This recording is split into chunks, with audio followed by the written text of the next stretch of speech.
So. And then once everybody stops laughing, just say, hail, hail, boys, and head off, okay?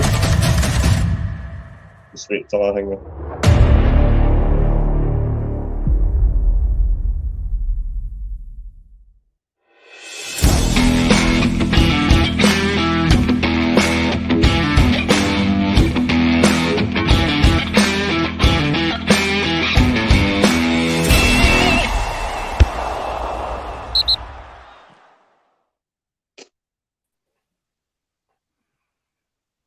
Hail, hail! Good evening, folks, and welcome along to this very special Halloween episode of the Endless Celts Podcast. My name's Anthony, and as you can see, a big improvement on the usual features that you see anytime I'm on. And I'm delighted to be joined tonight by Stephen and Wally. How are we, boys?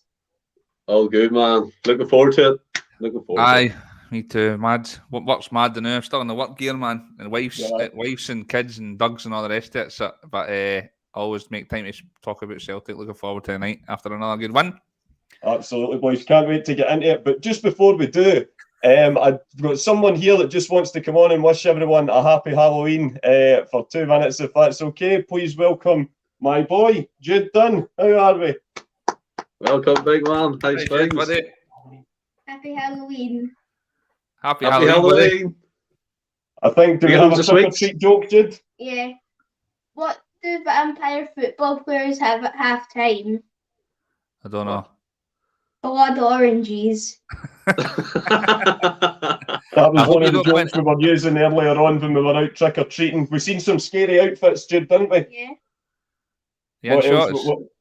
But Nothing is scarier than Rangers defending against Liverpool. Yes! Brilliant. Love it. It's all about the banter and family fun on the Endless Celts. Right, there you go. Well done, pal. Right. Happy Halloween. Go enjoy some of your sweeties, and I'll see you in a wee bit. Sure, buddy.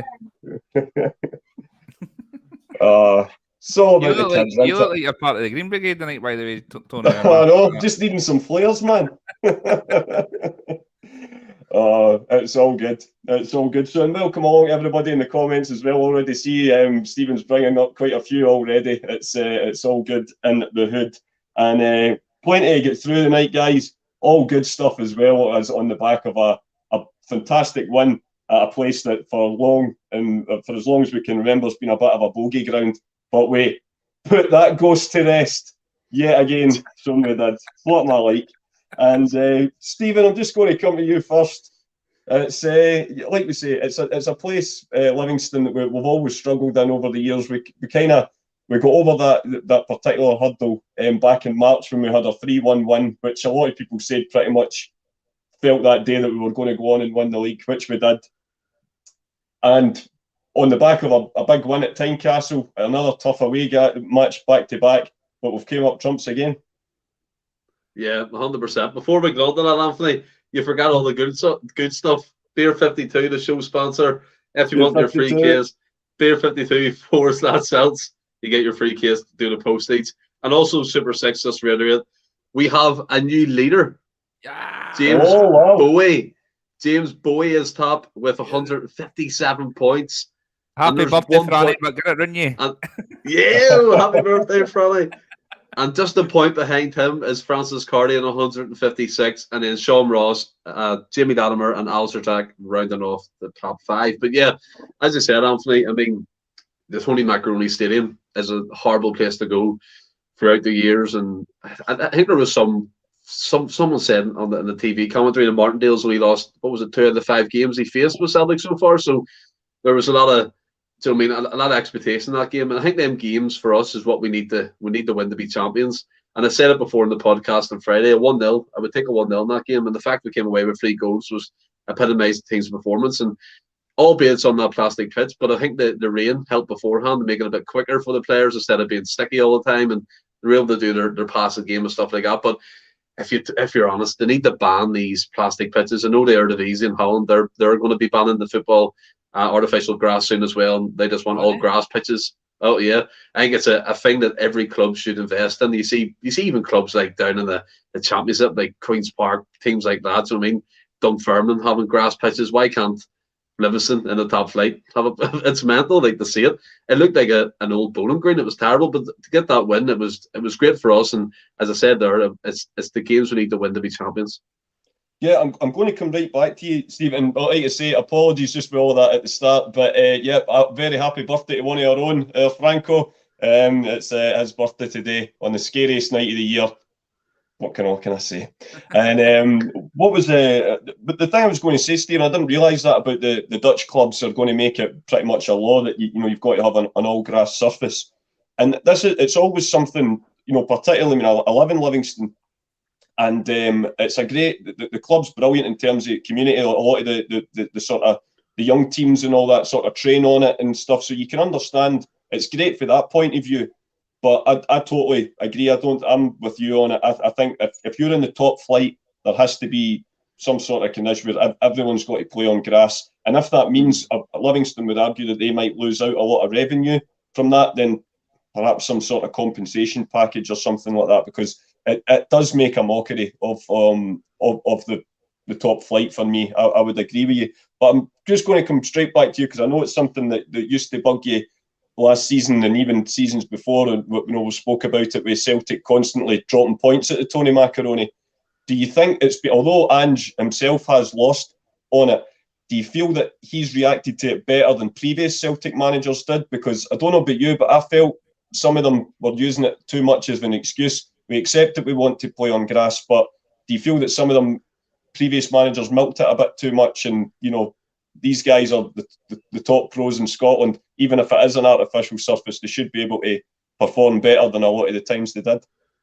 I think the major difference between Postecoglou and like Lenny and managers like that in the past is the mentality side of things. He doesn't go into these games thinking the same thing's going to happen over and over again. He sees different ways of playing. He'd like the challenge. He would like to figure out how to play on the passing pitch and how to keep that passing quick, how to keep the pressing strong, how to be defensively sound as well, because we know Livingston have threats. I think you're 100% right in what you say. It seemed like to me in previous years, it was always like we've got Livy coming up on the plastic pitch. You would get that week build-up. It'd be constant interviews with the manager, whoever it may be, on the plastic surface. That's an issue for Scottish football. But as you said, that if you're a professional, you play your game. I mean, we all played out in the street on tarmac, on stones and stuff like that. So the players aren't going to be really fazed by it. And the likes of Haksabanovic has experience playing in the Swedish league and plastic pitches. Oliver Abelgard, who come on playing in plastic pitches in Russia as well, because obviously their weather's far worse than Scotland's. They get snow and stuff all the time. So I think that's vital to keep their game going over there. But in terms of Postecoglou has it right, where he doesn't make the players think there's a mental block. The players aren't going in going, if we drop a point, we've got our manager backing us up saying it's a plastic pitch. There's none of that. There's no airs and graces. Postecoglou wants to win. And the amount of times I heard him shout on the sidelines when we were playing Livy was incredible. You heard him everywhere. And I know people make fun of that cough and stuff and things, but he was fairly giving it to the players when they're making a mistake. So, yeah, there's no like an excuse culture, which you would have found previously in terms of you're getting into the game. It could be a potential banana skin. That's not the way Postecoglou works, and it's not the way I would want them to work. We don't need excuses. Yeah, we know the pitch is bad. We play on it, we get the win, and we move on. We certainly do. Wally, coming to yourself, it was obviously, as we said, it's a game that we have slipped up in the past before. Ourselves, David Martindale himself, and previous Livingston managers have had a few good days against us, especially at their home pitch. However, not yesterday. What was your thoughts on the match itself and on what was a great day? Yeah, I thought we were excellent. We've got this whole Livy hoodoo. Hopefully that's the end of it. When it comes to the whole plastic pitch nonsense, I'm a total agreement. I think they shouldn't be in the top league in our country. But I think there's a lot made of it every time. Like you say, we've obviously got previous with Livingston and playing there, and we've not done so well in the past. But at the end of the day, it's 11 v 11, and like Stephen says, it could be fucking astroturf, concrete, lava. It doesn't matter. The squads we've got now, and the squads we've got previously, with the utmost respect for Livy, talent-wise, we're far superior. So it shouldn't matter what sort of surface you're playing on. We should always be going there to look to battle them, and that I think we did. I thought we were excellent on Sunday afternoon. as we have been for the majority of the season. I thought it was another great win, and I hopefully that's this hoodoo over and done with. Here's hoping, anyway. I think, coming back to yourself, Willie, one of the big talking points before the game, we spoke about it a lot. Funnily enough, before the game in March as well, there was a running joke that Giakoumakis had been designed in a lab specifically for Livingston away. Aye. And yet on both occasions now, he's not actually started the match. There was obviously, a lot of talking point about the fact that Kyogo had been given the nod again. Obviously, he's not been the fire on all cylinders, which he was in the last couple of weeks. He's just kind of, we have often discussed as there maybe been he's maybe having a little, confidence spell, a lack of confidence. But we can only say yesterday he certainly took his goal tremendously well. Oh, he definitely did. I'm not one for saying that his confidence has been down or he's been poor recently. His goal record's still fantastic this season, and overall for us, his finish was unbelievable on Sunday. That's the Kyogo. I've always talked about how he's a reactive finisher, and that was exactly that. I think when he's got more time, he's not as good. I think Gigi's a much better finisher in that regards. But I was surprised myself to see him starting. I thought we always said when Gigi signed, it was like you said, Tony. He was made for Livy away because he's just a big brute, and with the 3 centre halves, I thought it was a certainty he would start, but he didn't. Kyogo did. I thought he looked sharp. I think Kyogo's just. He's still working his socks off, working hard. It's just some of these games, it's just no coming off for him, and it happens. I thought he was excellent again. I just love the wee man. The celebrations post match every week are just brilliant. I love it. I love it. His finish was superb. I thought he worked his socks off again. He was excellent, and like another Gregory Taylor assist. What can you say? More on the future Ballon d'Or winner to come, of course. But Stephen, obviously, you obviously some have been talking about recently in the last few weeks about Kyogo, Giakoumakis. I think it's a debate that will forever rage on, and I think both sides have got that Giakoumakis should definitely start. There's others going, you can't forget what Kyogo's done. But regardless, and I must admit, even sitting at the game yesterday, I thought I would have started the big man, but the wee man certainly came up trumps again. It was a fantastic finish to take the lead. Yeah, I mean, it's what he can do when he has that bit of confidence, that bit of spark about him. I think Willie's right. There can be an issue between lost form and lost confidence. I think what's happened to him over the last couple of weeks is he's snapping at chances that he wouldn't usually do. He'd be a bit more kind of clinical in that form. I know Willie says he's not the best finisher in the world, and I 100% agree, but whether it's 8 shots, he gets 1 goal. It used to be down to 4 shots, he gets 1 goal. So there is a different variation in his play. And what I loved about that goal was the vision and the impact of Greg Taylor in that build-up to play that through the line pass right up to Kyogo. Kyogo takes on his right foot, switches it to the left, and bang, like a flash, just went off, and it went into the top bins up to the roof of the net. I thought he was fantastic, and I know you were saying about Giakoumakis, and I think all of us really went for him to start this game. Again, it was a shock. I've seen people on Twitter going, "What's Gigi got to do to start?" and all that type of stuff, and he's going to become unhappy. What I think, and I know he gets the golden boy status, and maybe is Kyogo, maybe he's Anne's favourite. Everyone has kind of a bias towards a player. There's no issue there, but the player has to be producing the goods. I think Kyogo, what he did well on Sunday was occupy their defenders. He was dropping deep, which he was doing in the other game previously when he was playing up top with Giakoumakis, but he was doing it regularly. So he was dragging their defence about. He wasn't staying stationary. He wasn't giving them something to mark. He was dropping in, getting in between the gaps, and that's where the goal came from. He could have had probably 2 or 3 more.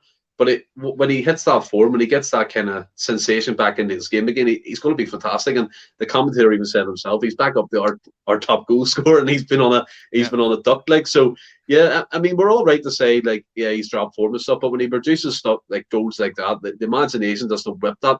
Plenty of players would have tried to bend that round the keeper, but he switched it to the left foot, smashed it with power, and it was a cracking goal. And let's not underestimate Gregory in that build up as well. See when you're saying that as well, though. Sorry, Tony. When you go, see actually looking back at it now, because I was the same as everybody else screaming for Gigi to start, but it's three big centre halves they've got. They're playing three at the back. So getting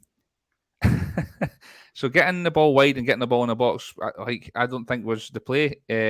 As much as GG can wrestle everybody, three big centre halves is tough going. And Stephen's right. I think we look to get it and thread their balls through the middle. And that first goal was an absolute like carbon. It's exactly what the game plan should have been. It was perfect through ball, and Kyogo's finish was top notch. So in the end, Ange as usual was bang on right, and we as usual are all absolutely wrong. I think that'd be fair as well. Maybe Livingston were probably expecting Giakoumakis to start. Like, they're going with that physicality, thinking he's going to come into this away game. And as you rightly said, when you're playing against three physical centre halves, maybe the solution to that is play Kyogo and he can drop deep and create the space in behind, which I thought Celtic done really well. Well, that was it. I mean, he just, when he does all those little bits of movement and whatnot, you know, he's like a meerkat in a minefield, as they say, and Livingston just couldn't cope with him. And long may this return to form continue, if that's what it is. And so, Willie, again, just regards to, we've touched on him already, Gregory, a special day for him yesterday, 100th appearance for Celtic. And he capped it off with his second in 2 games. He's getting a wee bit of an eye for goal as well, as being a much improved defender as well. He's been superb recently. I think. Obviously, I've always been a big fan. I think that he has stepped up a level, but I don't. With regards to like his work rate and how he implements himself in the game, Ange has worked wonders with this inside inverted fullback role that he's playing just at the moment. I think he's absolutely come on leaps and bounds. But with regards to the player he is and his work rate and all the rest of it, I've always said he's had that. He's always shown that for me. I used to always say before, he might not be the most talented, but every time he goes in that park, he'll give. He's 100% and he's all for the shirt, and that's all as fans. Well, for me anyway, that's all you can, as much as you can ask for from him. His improvement this season has been second to none. I keep seeing forums all over Twitter and social media, and everybody's talking about who our best player this season's been, and he's right up there with some of the boys.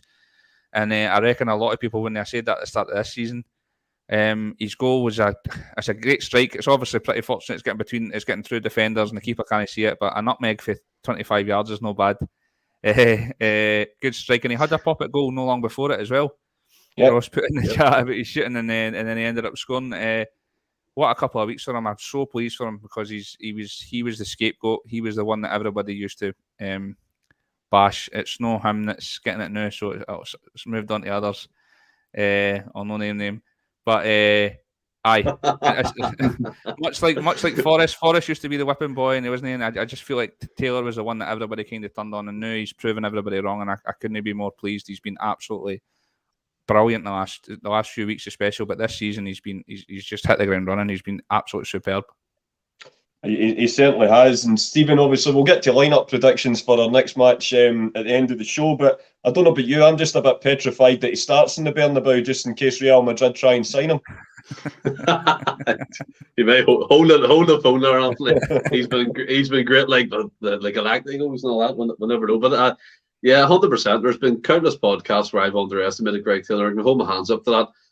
He's been fantastic this season. He's one of the players who I think, when Postecoglou came in, he was probably afraid he's going to be sold or maybe let go on loan or that type of thing. So from day dot, Postecoglou said it himself, he's adapted his style. He's come in every day. He's became a leader as well, by the way, a voice in the team. And I think that's incredible too. A wee guy was signed from Kilmarnock for a couple of million quid.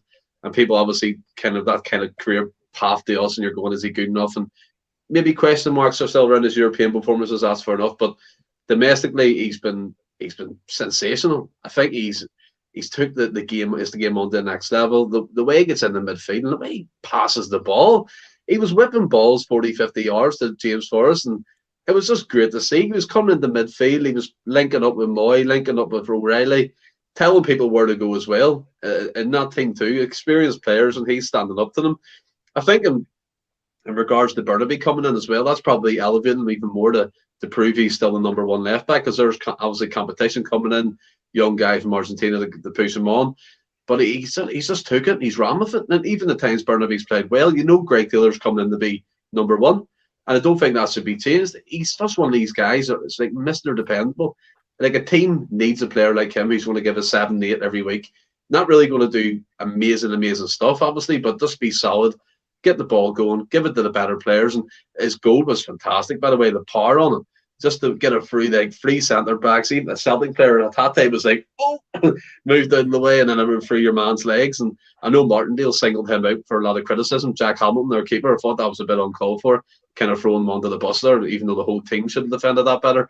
But yeah, Greg Taylor, I mean, Kaiser here, for example, Taylor revolutionised this game. There's a reason KT is calling him for tips.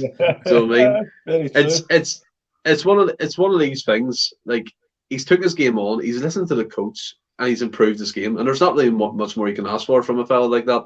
He doesn't have, obviously, all the flashy skills and tricks and bursting his gut, but what he does do, 90 minutes up and down that line, full of effort, enthusiasm, and he does it for the team. And he loves the team as well, regardless of his previous connections, that type of shit. But you know what I mean?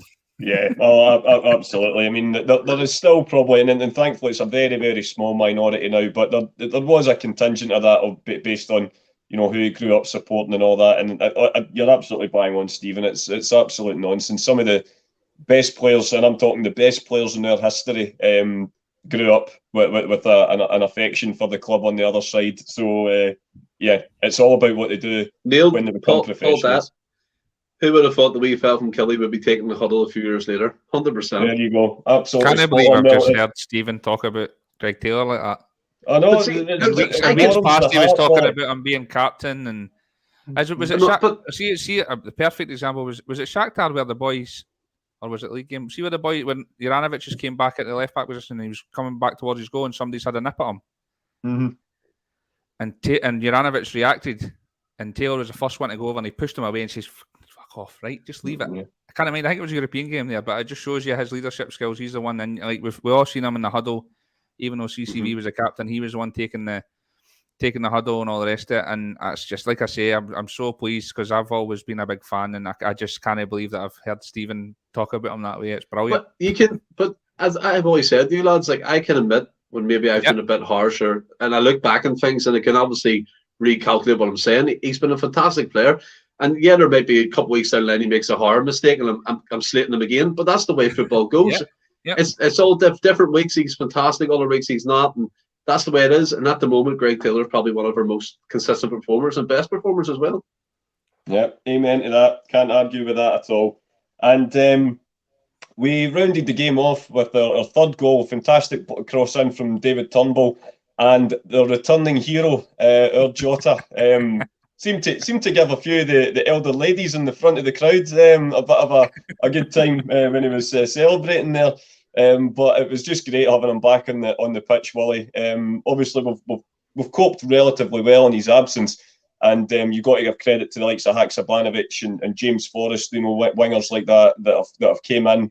But Jota is just something special, isn't he? He's got that X factor, and fans just love him. There's Jed in. By the way, Jed was, see before I go on, I meant to say at the start, how good was Jed last week? Unbelievable. Fantastic. Unbelievable. January transfer window coming up and I'm shitting myself. I'm getting a sell. He's coming in. Hate up the game. What we're talking about? Jota. He's. I think we've all seen it last year. That like it's an absolute steal that we got him for the money we did at this day and age.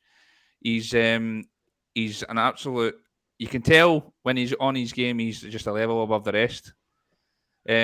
I'd possibly go as far as saying if everybody's at their peak, at the moment, he's probably the best player on our team. He's absolutely superb, and you kind of just get a lift. See when he came on, I was absolutely buzzing. Even like we're cruising the game, but just seeing him back and getting him back on the pitch, I was sitting watching it with the wife, and I was like, "Oh, fucking Jota's back, yes, man!" And for him to get his goal was even better. We talk about playing the Glasgow Celtic way, wingers, flair, trickery. He's got it in abundance. I think he's another one that's bought into the club and just loves the club. I really hope that, I know people hate international football and didn't want them to go away and get injured and all that. I'd love for him to get on the plane and get to the World Cup. I think that'd be a magic. I totally agree, and like you say, it was just he's a very, very special player. And Stephen, when I first sort of seen his name on the bench when the teams were sort of getting announced yesterday, 50 grand's a week, brilliant. I was sort of the opinion that I didn't think that he still wouldn't feature, just with it being the aforementioned plastic pitch, and obviously he's coming off a sort of a muscle injury. But he seemed to get through the 10-15 minutes that he featured very comfortably, and a fine return to form with a cracking goal. Cracking goal, a good bit of build-up play. Would think Patrick McLaughlin kind of relates here. Turnbull goes it right in as well. How slow was the Livy defenders? 100% agree with that. But yeah, Jota to me, like I've got a few friends who obviously follow English teams and like Liverpool and United, and they're always saying to me, Jota's superb. He's incredible. And they could see him moving down to the Premier League. I know they're obviously snobbery about it and stuff and all that type of thing. But with him, the talents are, he is phenomenal. And yeah, the goal was simple for him in the end. It was a good ball by Turnbull, and all he had to do was really finish it off. I think most of the Livy team thought he was offside, but he wasn't. A good bit of play by them. But yeah, just to have Jota back involved with the team's great. It gives everyone a confidence boost. And I know we'll cope well without him and things like that, but if you use hindsight, it's a wonderful thing. Would he have made a better impact in European football if he didn't get the injury? Would we have got better results in European football if he didn't get that injury? So it's all ifs, buts, and maybes and things. But just Jota, it scares me, Willie, that he might be going to the World Cup and playing for Portugal, even if he doesn't make the squad. Even making the thing squad before they pick their players is incredible for him as well, being with us for so little time. But he's going to attract big money bids. I don't know. Like I don't want to think too much, but I think he's the guy who's probably going to break the record fee for us because he has everything. He has it. Every defender he plays against on toast. Even European football, he looks like he has the grasp of it when he plays. And I know in the pre-season friendlies he was busting around, smashing up English left backs and right backs as well. So he has it all in his locker. Like, and I want him to stay at us for as long as he can, but. I don't have much of a fear of that, to be honest with you, at the moment. I don't think he's ready for the likes of Liverpool's and Man U's and all the rest of it at the moment. So I wouldn't have that fear, and especially now that we've got Ange at the helm and he's brought this relationship back with the fans and everybody in the squad.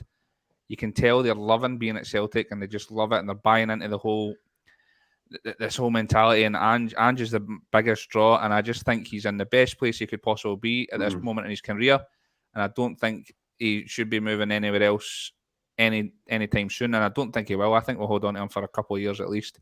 And I think the good thing about sorry, go ahead. I just don't think the big teams will be sniffing. It'll be, if anything, it'll be Brighton's and all the rest of it, and I just don't think that he's.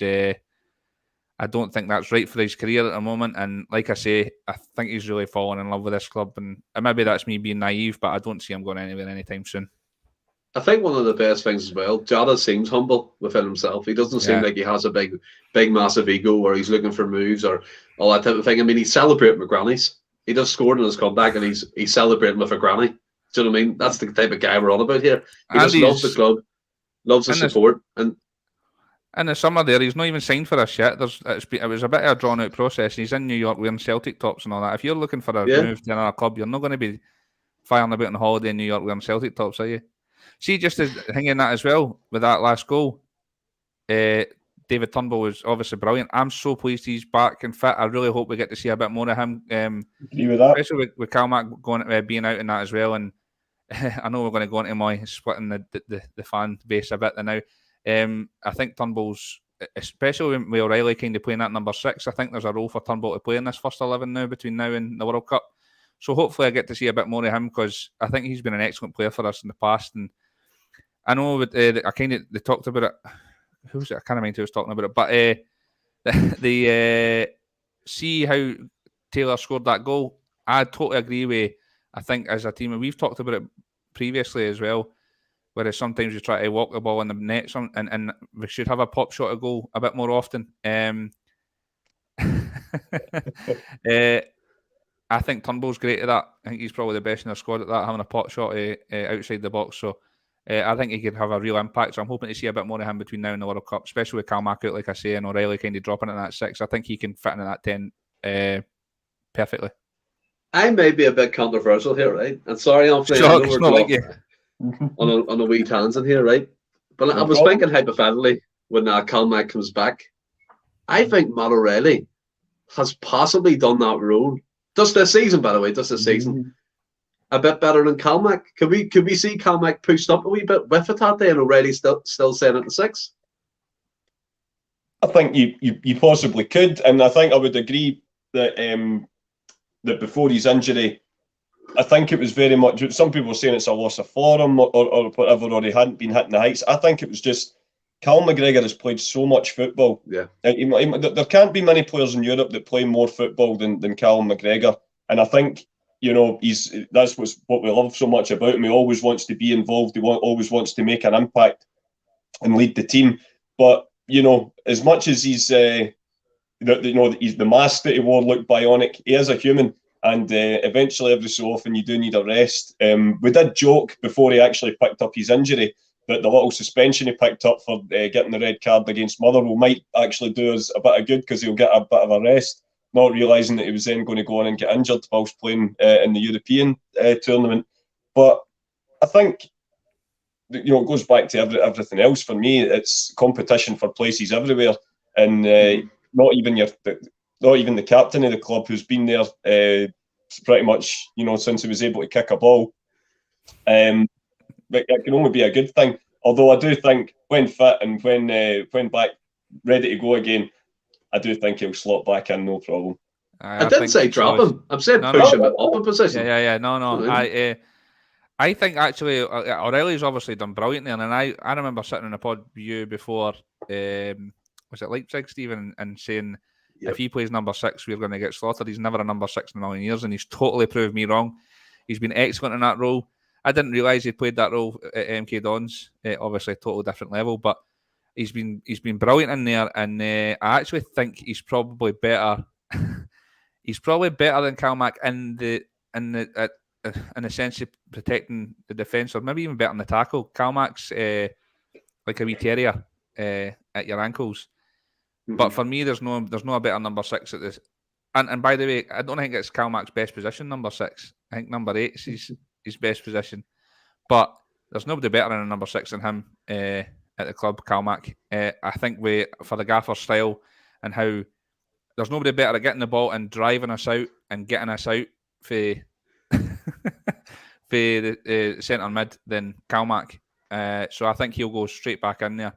But we've always said that we think Calmac's best position is number 8. But I think Hatate's got number 8 nailed on. I think he's got all the attributes for that position.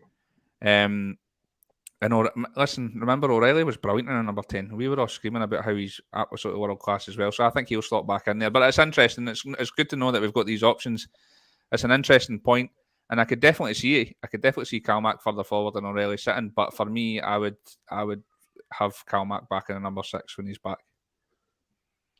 Yeah, it's definitely food for thought, like you say, Wally. And of course, another player that he will be in contention with for a place when he comes back.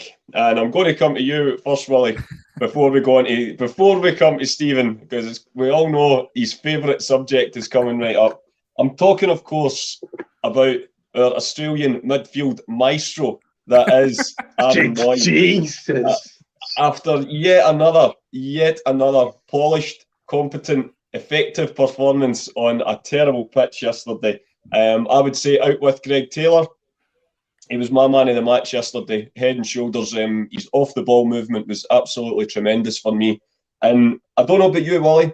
I think we're on the same side. Although we do accept that it definitely did divide opinion when he signed. But I think he's grown into the role at Celtic, and he's had quite a few good games recently, especially against Hibs. When I was away, I'd seen the highlights, and he looked very effective there.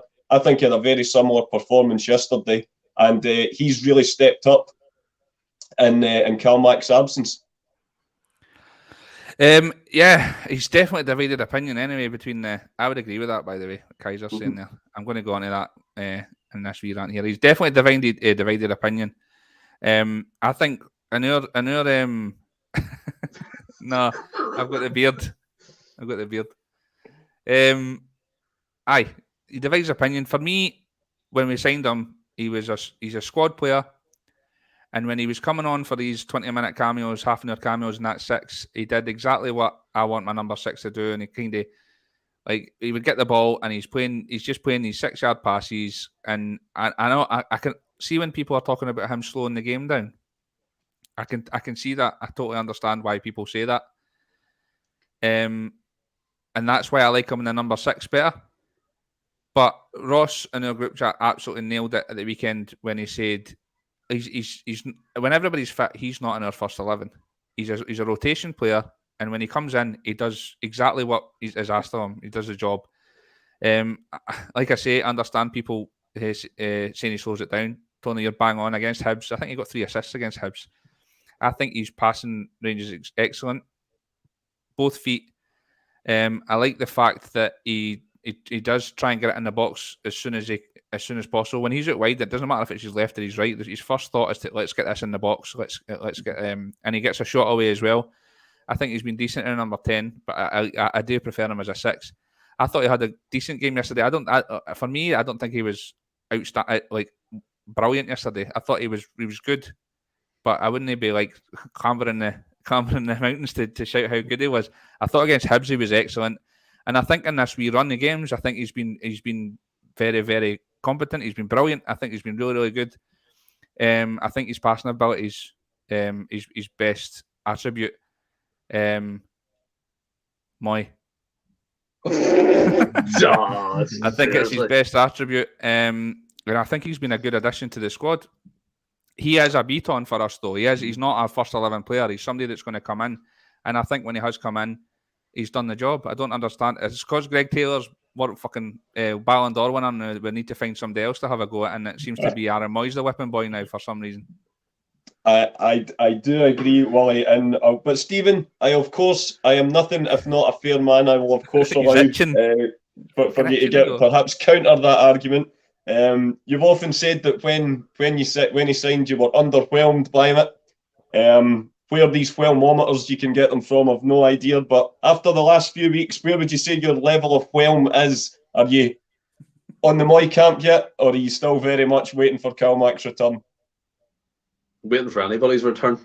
Anybody get on that pitch.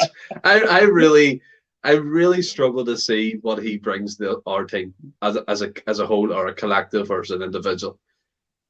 Really, you're right to point out at Hibs. That's fair enough, but the game opened up for Mooy in that instance. The game was done, and he picked out his 3 assists. The game, he works better when the game's open, it's wide, and there's not much people challenging him. When he's pressed or he's challenged, like we've seen against Hearts, he loses the ball very quickly. I thought their midfielder Cammy Devlin tortured him the whole game in that game. Got the ball off him on numerous occasions. He's very lethargic. He doesn't look fit. He looks like he's puffing out of his arse every time he sprints. He can't turn. Yeah, he can play a beautiful ball. That's 100% fair enough. But I don't understand why people think he's this, as you called him, a maestro. And you said a masterclass, and when you sent out that's mental, by the way. I really don't understand. The guy, for me, I think Willie said it, and I'll give him this. He's an impact sub who comes on to see it again. That for me is his role at our club. Starting games, Ange Postecoglou had the perfect opportunity to show he trusted him in the European game. He didn't start. That game could have been good for Mooy in terms of passing, getting into a rhythm, finding his feet. He got dropped. Let's be honest about it. He wasn't trusted for the big games. SPFL, couldn't do a job for enough, but this whole saying maestro and all that there, like he's nothing. Like, and so he's. And the question was asked, Beaton or Mooy? I'd Beaton every day of the week on a Sunday, 100%. One thing I can give in Beaton's favour, that of course that it would maybe be a bit of a fairer question if Aaron Mooy had been played at centre half out of position for 7-8 years, and then we'd maybe have more of a comparison. But it's a credit to Beaton that he did always step up when Alfred, can I ask you a question? Of course you said that you said the worst maestro masterclass. What did you see that was amazing, Ben, against Livingston. With the CSC. Now, of course, it was a little bit of hyperbole just to get us whet the appetite for tonight. I know. But in terms of what I seen yesterday, I agree with what his best game, I would argue, has definitely been Hibs at home a few weeks back. But I agree with what Wally says in terms of since he's been introduced to the team, and most of it has been from the subs bench, and it has been that just recycle the ball, do the simple stuff, see the game out. Normally when we're 2-3 in front. But with what I seen yesterday, watching the game, I was there. You don't, and I'm not sure where the angles necessarily are. I know there's not too many cameras, places that they can set up at Almondvale. So there might have been a few times when he wasn't actually, on site. But again, it was maybe what we were saying about Taylor as well in terms of he's talking to the players, telling them where he wants them to be. I thought his off the ball movement, just making sure he was in the right position to break up the play should Livingston manage to break off for one of our attacks. I just thought nothing spectacular, but he did the simple stuff effectively, and I think that's what he's done. I think that's what he's done nigh on since he's came into the club. Obviously, I was cursing him last week. I maybe wouldn't have had the same opinion last week had we dropped points against Hearts because I was calling him for everything under the sun when he missed that sitter. But and I absolutely concede that he's not going to be, and when everyone's fit and available, he's going to be on the bench. He's certainly not a starter. But I think, especially in the absence of Callum McGregor at the minute, the experience that he has definitely has done us in good stead. And obviously, we've obviously not dropped points in the league since Calmack's been injured, and he's featured more. So as long as the team's winning, it doesn't really matter who's playing. But I think he's more than earned his crust since he's been introduced to the team for me. That's what I actually like about him, that he just keeps it simple. It doesn't need to listen. We've got Kyogos and Hatates and Abadas and Jotas and all these people that are our flair players, and they run their arses into the ground and they work their socks off. We don't need every player on the park to be doing that.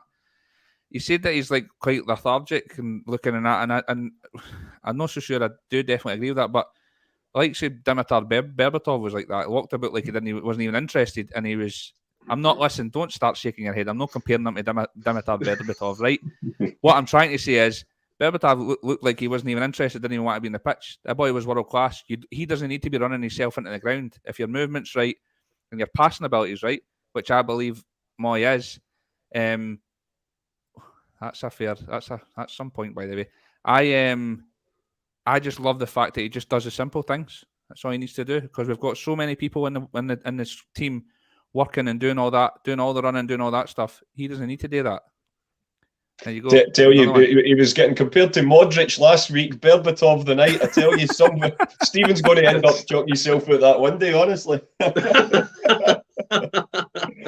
Listen, in 3 months' time, he'll be doing a Taylor and he'll be going, by the way, Aaron Mooy's the best player. In 3 months' time, I'm hoping the transfer window is going to be put to good use and he gets punted out. Never mind. That's what we love about you, Stephen. You're never one for sitting on the fence. But just to kind of round off in terms of the league and the match itself discussion, boys, just a couple of stats about. But I put it up in the group chat earlier. Yesterday was Ange's 50th league game in charge of Celtic. So from 150 points that he could have taken, he's taken 126 of them. In that process time, the team scored 134 goals, only conceded 31, and in his entire time here, he's only lost 4 league games, 3 of which came in the opening block of his tenure this time last year. The big man just goes from strength to strength in the Celtic dugout, Stephen. That stat, by the way, is mind blowing. It's mind blowing. The fact that the 3 and obviously the first couple of 3 games when we lost, and they have to obviously do the stat and stuff in a total, but see them numbers, it's incredible. And the way the man's come in, he's took the team from literal shit to what it is now. Yeah, in between we've talked about European football, but that's not focusing on at the moment. Domestically, we've been sublime. We've dominated. We've killed teams. But to be honest, with our goal scoring and best defensive stats as well. I love Postecoglou, and I know he's an incredible man. And watching that documentary, the the We Never Stop one that I bought on DVD just in case. He was the way he speaks to the players. I love there was a wee clip when Juranovic popped up in the Tannadice dressing room saying we get the day off tomorrow. And he does death stares him like the players respect him, the coaches respect him. They know he's the boss. They call him the boss, and he's our boss. And long may that continue. Hopefully, with them stats anyway, 100%. Yeah, couldn't agree more. And well, I'll just give you your chance just to kind of pay tribute to him after this latest milestone. As Stephen says, the stats speak for themselves, and the silverware that we've earned speaks for itself already as well. He's done such an amazing job in such a short period of time. And I think Ross hit the nail on the head on Friday night when the guys, when you were chatting about it, and the fact that he can't really remember a time with a Celtic team that has this such an identity about itself. I mean, we've had great managers and great teams over the years. And I'm sure some of the older ones in the chat will remember the real undisputed glory days of Jock Stein. But there just seems to be something. Everything seems to be working in unison at the minute. Where Celtic, even off the park as well, and you've got to always give credit where it's due. There just seems to be everyone seems to be singing for the same hymn sheet, and it seems to be Ange that's leading the choir. Yeah, and it shows you how important the manager is in a football club. To go for where we were, pretty low. We were in the club was a mess from top to bottom. The relationship between the fans and the board and the club was at one of its lowest in recent times. And I was not everybody, but we were all. Most of us were on this podcast. Screaming, praying that Eddie Howe would make his way and get in through the door.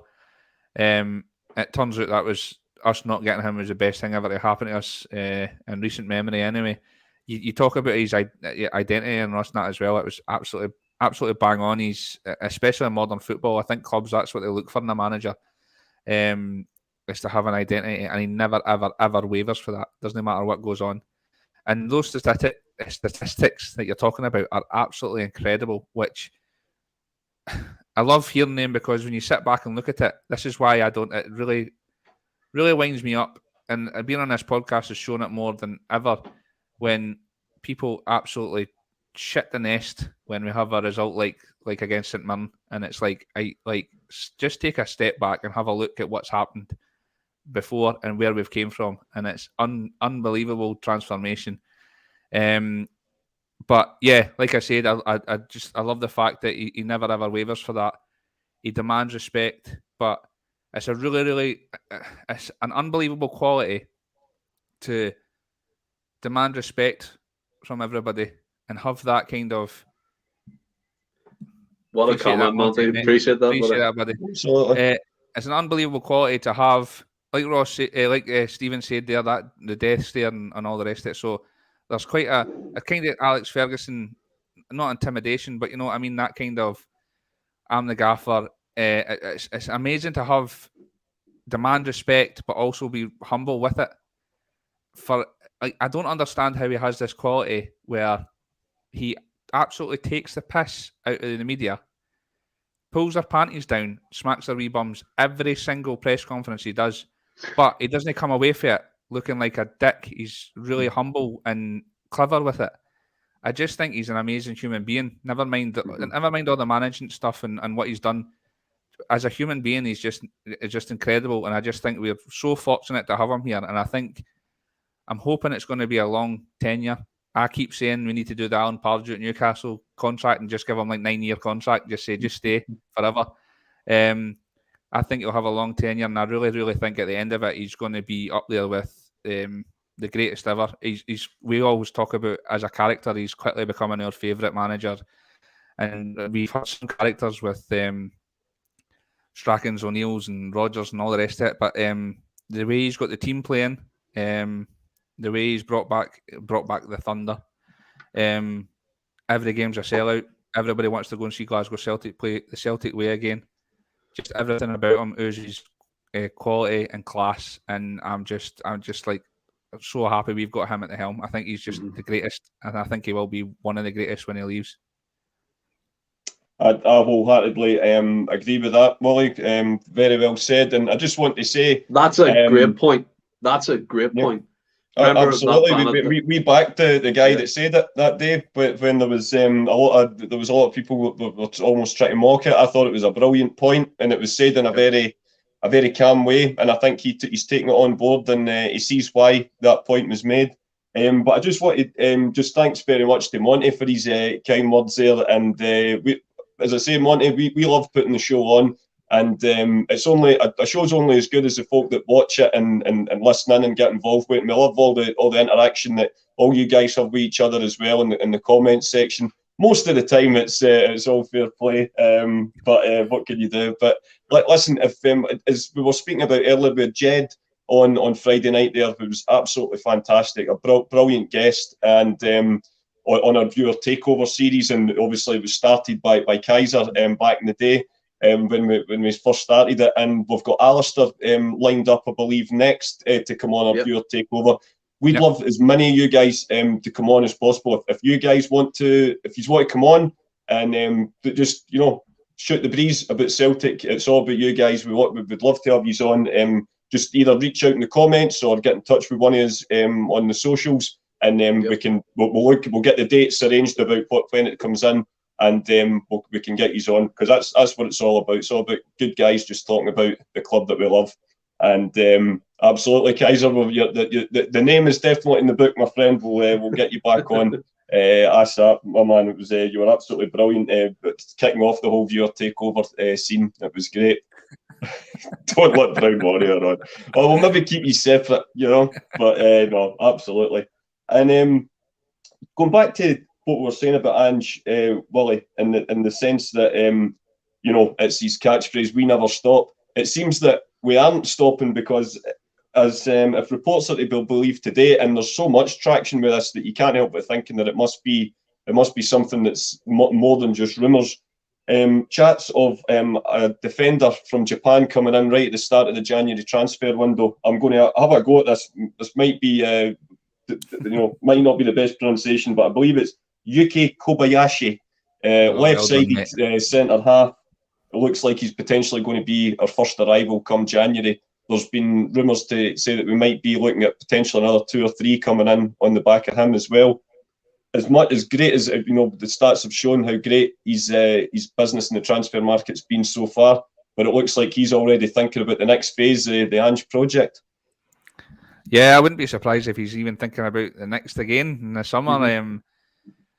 It's great to hear that we're making moves, and as the previous 2 windows, it looks like that he's it looks like you can get it on the phone, Big Red, mate. You don't even need the laptop; you can do it on the phone. What was I saying there? It looks like the previous 2 windows. This is going to be much the same. We get the deals done early doors, get them in, and I get the ball rolling, and let's go again. It's great to see. I think we've got I really, really think we've got a good squad. I think centre half is somewhere that we probably should look to improve. I feel for Welsh. I'm a Welsh fan. I know others aren't. What, you're a Scottish fan? I don't think he's done too much wrong, but I think if we're bringing more centre halves, then that might spell the end for him. But at the moment, if the likes of Jens or CCV get injured, we look like we could be struggling a bit. So yeah, I think that's somewhere to look at. I think we're really, really stacked in certain positions, and if we're going to bring people in, it means that people are going to go. And fair play to Ange, it's a job. It's a job I wouldn't like to have, because if I go Celtic on Football Manager or FIFA, I don't care who to play or who to drop or who to whatever. So I've got an affiliation. I'll help you. Don't play Mooy. I'm starting to like we say, we love the gaffer and we love the squad. I love this team at the moment. So it'll be interesting to see if there is outgoings. But yeah, Ange is on it again and getting the deals done early doors, it looks. I think that was what played such a pivotal role last season, Stephen, was the fact that in years gone by, we're kind of been rushing about in the last day of the January transfer window, trying to do last minute deals here, there, but it almost seemed for Sky Sports entertainment, if nothing else. Certainly didn't do our blood pressure any good. But one of the first things, it seemed to be that these deals last season for, Ideguchi, Maeda, and Hatate, they were all done. It was all wrapped up even before almost the window even opened. Everything was in place. Yep. It was just once the clock hit midnight that the paperwork trail could begin. And I think the club, you could see, reaped the benefits of that, because they've been training with the team for a good 2-3 weeks by the time that the action restarted. Do you think this is going to be a good bit of business, getting our deals done early again? And also, if we're signing another centre half, what could this mean for the likes of Welsh and maybe even Starfelt and Jens? Well, just first of all, Monty is asking, hi, is John? Well, Monty, John's doing well. He's very much still involved with the podcast. He's watching every show. He's keeping in touch with us as well. He's just taking a wee bit of time for himself to recalibrate and stuff like that. But hopefully he will be back again soon. Thanks for asking, Monty, big man. But he's fine. Don't worry about that. Yeah, I mean, what's one thing that Postecoglou is not doing that every other manager done in Celtic? We're not standing still. We're not waiting. We're not waiting to the last day of the transfer window for a hand-me-down from the English League, a loan market type signing. Yeah, they can be useful, but he's planning. And this is where you have to congratulate likes of Mark Lawwell, Michael Nicholson, providing him with this kind of platform to do that. Yeah, that's still unpopular with some people, but until they don't give him the tools, then we have to be on board with it because it's working. Kobayashi is an interesting one. Obviously, it broke late last night, I believe, or maybe the day before, but it was somewhere along the lines. Yeah, he looks a decent player. At 6'1". I was reading some of the stats, obviously, from Dan Orlowitz he was put out today. Very good at carrying the ball from defence, which Postecoglou likes. Really good at passing the ball through the lines. Is quick on the turn. I think he won 80% of his defensive duels in the J League, which is a good stat. Albeit apparently he's quite slight, but again, if you have a good football brain, you get to the gym. You know what I mean? Nakamura, Kyogo, Rio Hatate, they've all adapted to the SPL. So hopefully this guy can as well. Welsh, I can maybe see him maybe going to the Belgian market. We seem to be very liking that at the moment. Maybe a club like Ostende again for Jack Hendry, or maybe a wee loan move to the SPFL to see out the season, like an Aberdeen or a Hibs or whatever. Someone mentioned in the comments there, Jamie Young, Liam Scales. It kind of spells the end for Liam Scales, if I'm honest. There was great hope from an Irish perspective that he would go on there and do great things. He was one of the best products coming to the Irish League in a long time, and that's with a whole list of players like Roy Keane and people like that back in their heyday. He was right up there, apparently, like the golden boy of the generation. Doesn't look quite up to scratch. I know he's been sent off a few times for Aberdeen. Maybe up halfway again to send him out for another loan, like we did with Jack Hendry, to try and make a bit of money on him. But yeah, for them two, it kind of, for me, spells the end. If not on a short-term basis, but on a long-term. And if Kobayashi's coming in, I like this. I was a wee bit hesitant at the start, but I like this continental style of player he's getting in. I know it's taking a lot away from the core of the, obviously, Scottish core and things like that, but these guys are phenomenal and sprinkled with talent, like Forrest helping them through, Tom McGregor helping them, Joe Hart, Vickers. It's a breath of fresh air bringing these guys in, because I think we all did it. We all had a thing of it. We underestimated the league Postecoglou came from. And by all accounts, the J League, technically anyway, is far superior, in my opinion, the SPFL with the players they're producing. It's incredible. And with the likes of Hatate, William, you said it before, can't even get a sniff at the midfield in Japan for their national team. So that points to the kind of the players they're producing. He's not even made the World Cup squad.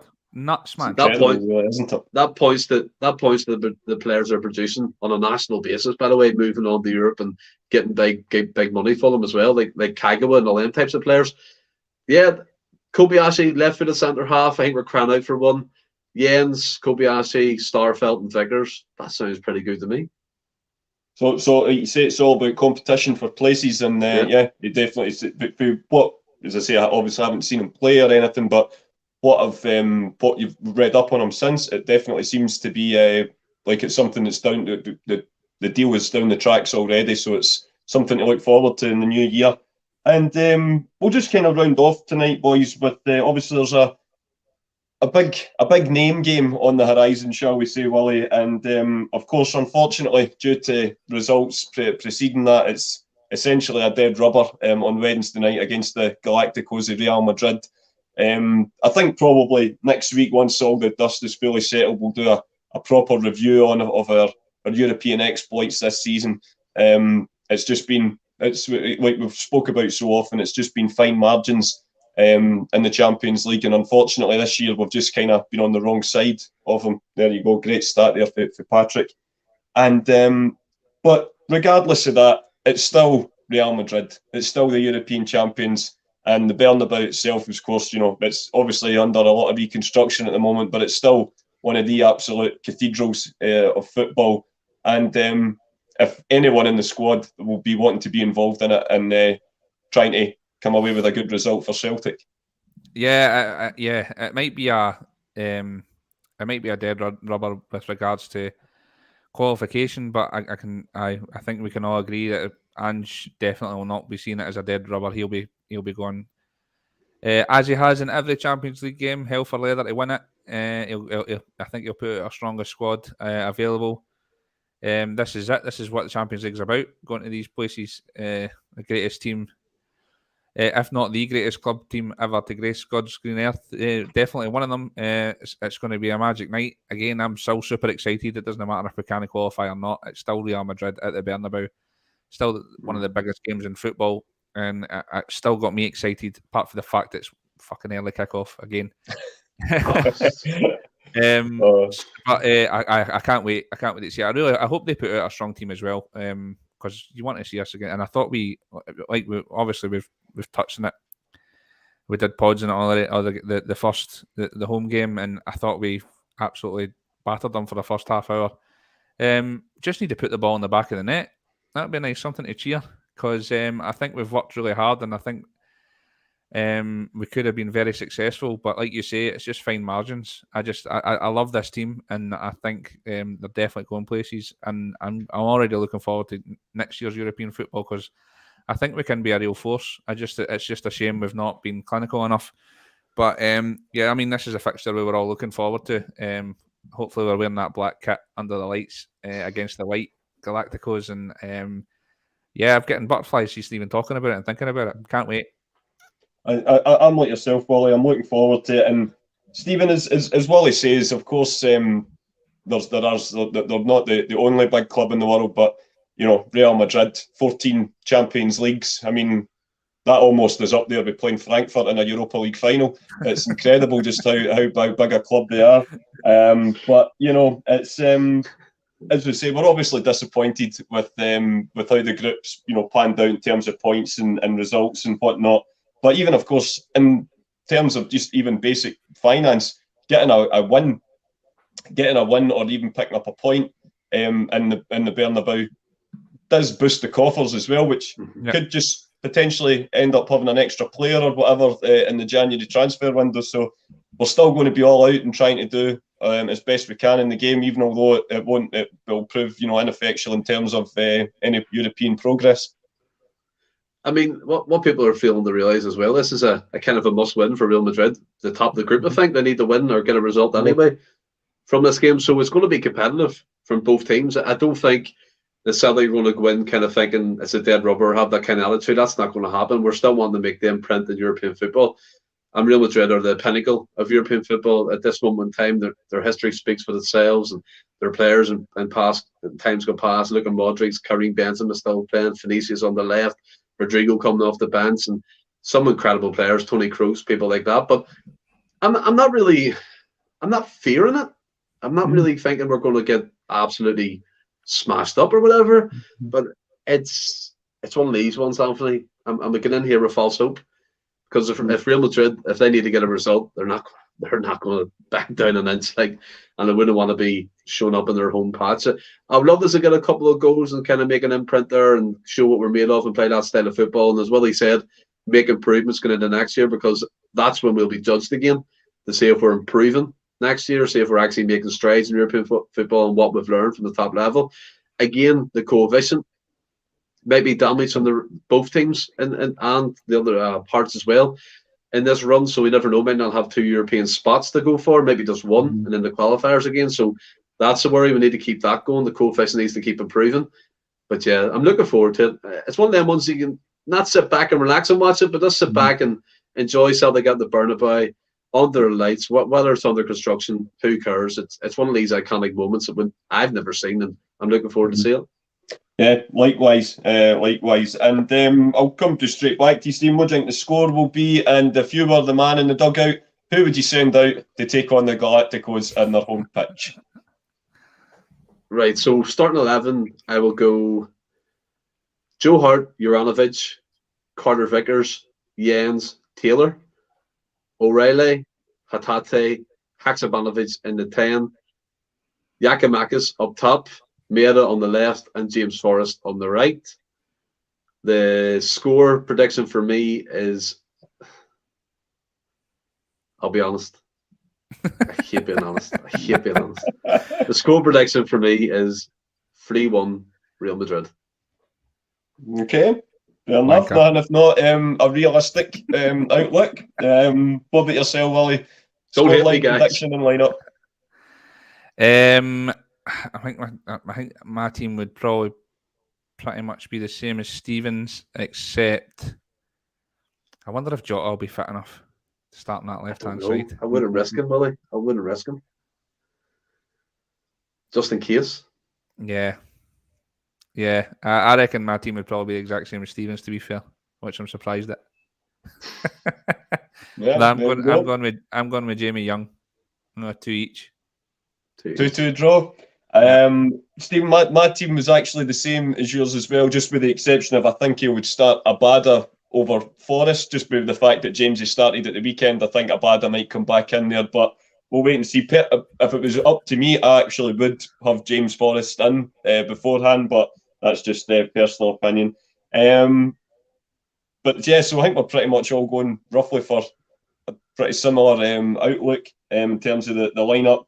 But I'm going to throw caution to the wind and be entirely and ridiculously optimistic. I think we're going to invoke the spirit of 67 and have a similar scoreline. I'm going to go for a Hatate masterclass in the middle of the pitch, and I think Celtic will win the game 1-0.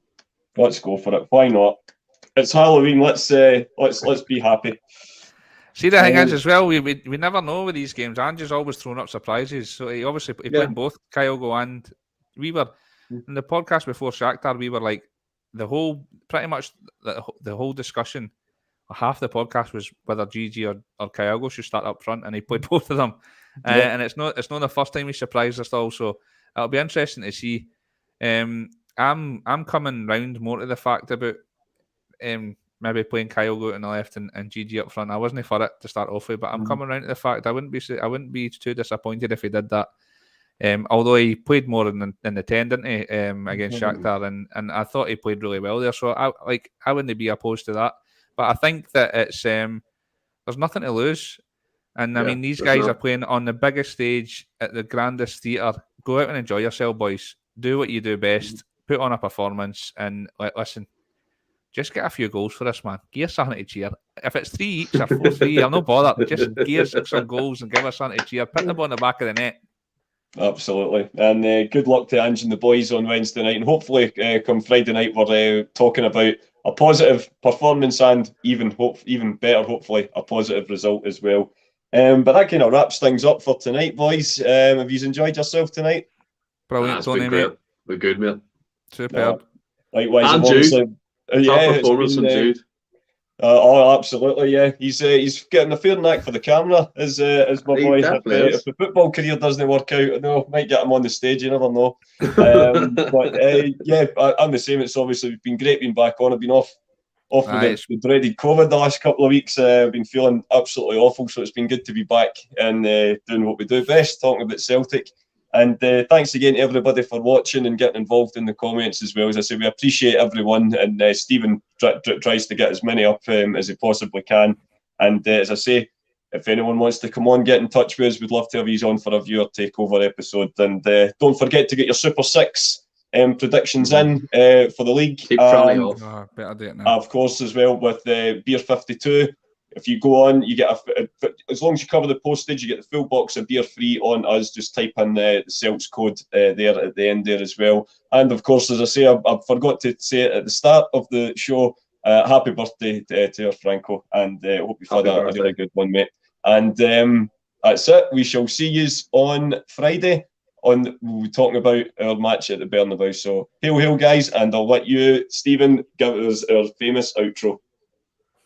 And until Friday, stay well and keep safe. I can't believe all you fucked that up, by the way. Until Friday, stay well and keep safe. Because you stay well, stay safe, keep well.